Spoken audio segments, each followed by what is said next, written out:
Jamais Emmanuel Macron n'avait prononcé une phrase aussi menaçante envers la Russie. Hier soir, le chef de l'État évoque pour la première fois la possibilité d'envoyer des troupes au sol en Ukraine.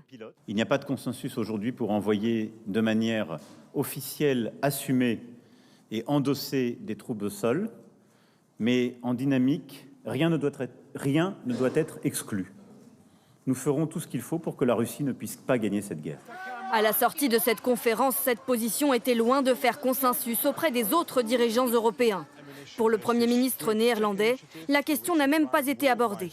Ça n'a pas été évoqué.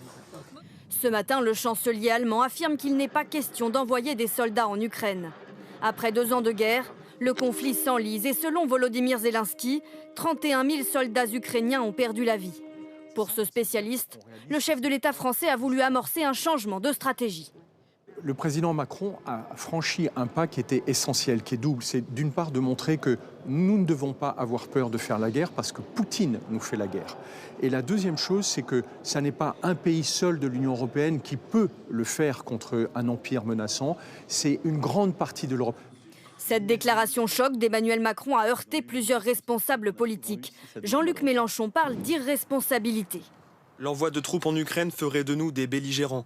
La guerre contre la Russie serait une folie. Même sentiment pour Marine Le Pen. Emmanuel Macron joue au chef de guerre, mais c'est la vie de nos enfants dont il parle avec autant d'insouciance. Ce matin, le Kremlin avertit qu'envoyer des troupes en Ukraine ne serait pas dans l'intérêt des Occidentaux. Emmanuel Macron doit se rendre en Ukraine d'ici la mi-mars.